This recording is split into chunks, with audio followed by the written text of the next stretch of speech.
Good morning, everyone. I hope you're having a wonderful day in the Lord. I wanted to bring something to your attention. About 2 weeks ago, I posted a video which was confirmation on the foreshadows of the Bride of Christ, which I was referring to the Tournament of Champions that Guy Fieri hosts on the Food Network, and that Maneet Chauhan, which is an Indian woman, she won the title twice. And I did a video showing that all the seasons, the 5 seasons that were televised, were all won. The titles were and the championships were all won by women. They had many men that attempted to challenge them, and all the women defeated the men. And I said that this was a foreshadow of the Bride of Christ. And so, she was from India, and there was a reason that she won twice. And she had said when she accepted the belt that she won and the title and the cash, she said that I want to send a message to people that look like me. That means other women that are Indian, from India, that it's possible for you to excel and to, break out of the traditions that are trapping you in your country. And I did a video on what goes on there. It's called Eve teasing, where men would see a woman walking unchaperoned. She may be going to work to help out her husband or family, or she may be going to school, or she may be going somewhere, and they take this as an opportunity to start harassing her sexually, and even groping and touching, and sometimes to the point of physical abuse and even rape. And this is going on. This is a practice that goes on in India. When these men get caught, it's like a misdemeanor. They don't really get severely punished for these things because women are not considered as valuable as men. And then there's something that's called bride burning that's going on in India, where when a woman is going to be given in matrimony to a man and the marriage is arranged, the parents have to provide a dowry to the man. What happens is the man accepts the dowry, and then if he doesn't like the wife, he's going back to the parents to try to extort more money from them, a higher dowry. And if they don't have the money and they don't deliver, then they douse the bride with kerosene and they burn her to death. And, you don't see this on the news, but it's going on over there. So when I posted this video, some woman in India commented on the under the video, and I want to read what she said to you. She says, "I'm from India. Yes, these are rampant. Lost a childhood friend to dowry death and have personally had to defend myself against Eve teasers, exhibitionists lining the lanes outside of our college. That is when I learned to pray more than ever and depend on God. We also learned to be strong and defend ourselves without backing down. We also learned to aim stones with precision to protect my friends and myself." Now, you people that are listening, the majority of you people that are listening to me is from the United States, and you have to understand how easy it is to take for granted the freedom that women have here to walk the streets and the laws that exist on the book to persecute men that assault you, including domestic violence.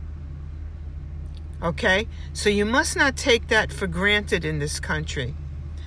Although United States lately is guilty for many things in breaking their own laws and ignoring the Constitution, these laws are still on the book, and we need to thank God that they're there to protect women.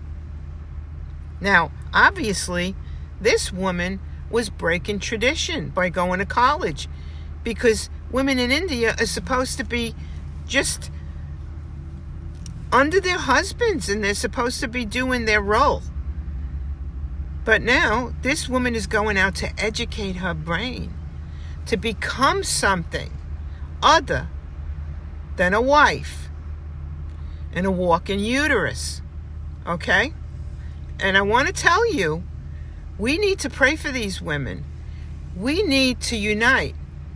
We need to help our sisters and pray to God to protect them against this horrible, horrible thing that's going on over there. And I would want to say to the parents who have female children, you get pregnant, you nurture yourself while that baby is inside of you, you have prenatal care, you give birth to the baby, you do everything in your power to make sure you protect that little girl, you feed her right, you go to work so that you can make money to clothe her and keep her clean. You make sure all her needs are met, feeding, sleeping, playing, learning, all of that. And then what you do at the end, because of tradition, is you take that woman that is not educated, okay, and you have not made that woman independent. You now, all the investment that you made on that little girl, you're handing her over to a man now who has the authority over her. And if he's not a good man, if he's not a compassionate man, if he's not a man who looks at her equally as a human being, there's a potential for him to abuse her and do to that little girl that you invested so much of your life in, is now at the mercy of that psychopath. And all because of tradition, and all because their government permits it. If it was up to me, if I had the power in this country where I'm in, I would create a sanctuary here, and I would make the ways and the means for women in any country that being oppressed like this, if they really wanted to get out from under where they were, I would create a sanctuary for them to come here and help them to re-educate themselves, get them on their feet, and help them to become independent and fend for themselves. But I don't know why our country doesn't do that. It's probably for political reasons, because women are property over there, and if our country did that, it would cause political schism. It would cause a schism that you're taking what we own here. You're encouraging our property to go over by you so they could be free. But they're not free here. They belong to us. You see? Politics. All right? I just want to bring out what Jesus said. All of this is being perpetrated on women because of tradition. And Jesus said in Colossians 2:8, he said, "See to it that no one takes you captive through hollow and deceptive philosophy." Okay? Philosophy which depends on human tradition. These traditions were created through Aristotle and philosophy. And they're practicing them. They're practicing them at the expense of women. And elemental spiritual forces of this world rather than on Christ. The spiritual forces here want to keep women slaves and keep them underneath and oppress them. Okay? Mark 7:8 says, you have let go of the commands of God. Love each other as you love yourself. Would you burn yourself with kerosene? No. And God holding on to you, and you holding on to human traditions. Okay? I was really, really impressed. And I thanked God that some woman in India saw my video and had the courage to post under it, and she validated everything that I talked about in those videos. So people, you need to stop with the Stockholm Syndrome. You need to stop worshiping men. You need to stop thinking that you're less than men, because you need to start releasing your consciousness and how God views you, not how men view you. God does not see you as a second-class citizen.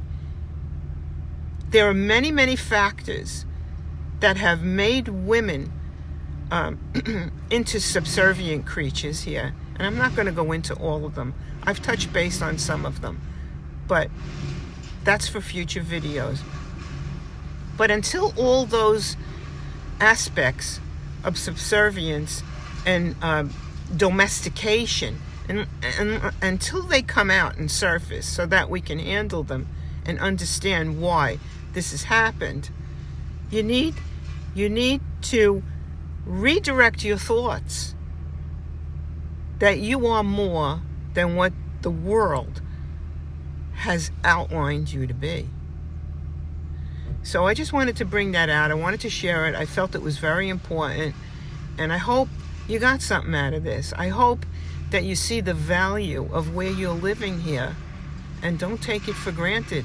You need to fight for this freedom in this country, ladies, because the alternative is that. And on that note, I'll say, have a beautiful day in the Lord. Don't ever forget that Jesus loves you and I love you. And pretty soon, it's all going to change. God bless you.